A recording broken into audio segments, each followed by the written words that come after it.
Dark Beast is the best action figure in the entire Sugarman Age of Apocalypse wave, and it's really worth your time to check this one out. If you support what I do, please click subscribe and hit the bell for notifications so you don't miss a single video of mine when it comes out. Everything about this one is an exact likeness of the character from the comics. They use the Beast body, part of it, for this action figure, and of course it works, because it's Beast, it's Dark Beast. But they have a new head sculpt on him, and it looks deliciously evil. He's so good looking, and I can't help myself. The only downside of the head sculpt is that it's somewhat difficult to get it in various positions, but considering how good it looks, you can deal with some of the obstruction you get from trying to turn the head, because it is a perfect head sculpt. The legs and the hips on Dark Beast are completely new, and they represent the steel sort of pants that he wears in those comics.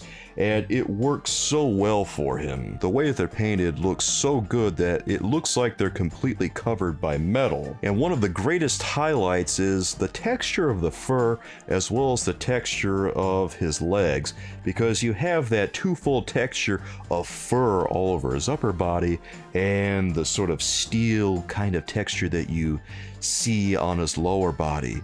Those two contrasts feel so nice. It's one of those things that, as I always say, elevates an action figure completely, and here it elevates Dark Beast to greatness. He comes with a couple of accessories. He comes with 2 extra hands, and they're both the same hands that were included in the Caliban Wave Beast set. One of the hands is supposed to enable Dark Beast to do a handstand on one hand.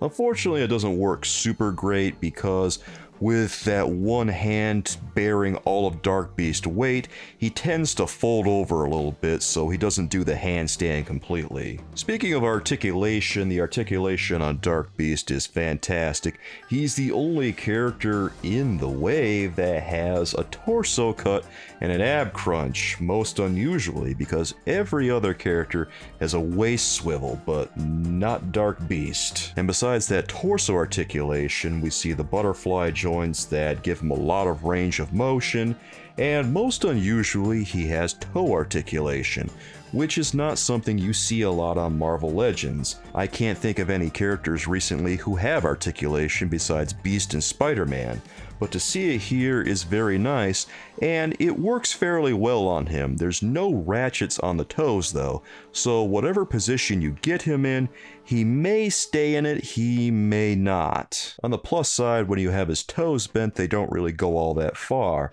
So he should stabilize if you decide to put him in some kind of kneeling position. And the last highlight of his articulation is that when you spread his legs, you can almost make him do the splits. It is kind of surprising to see a Marvel Legends action figure with this kind of bulk possessing that kind of range, but it's also very refreshing to see. Something I noticed on Dark Beast articulation though is that on his thigh swivels, they're a little difficult to turn at times, and I don't know whether it's because the paint makes it get stuck or whether they're too tight together, but at first it was very difficult to move them and I was a little bit afraid they might break.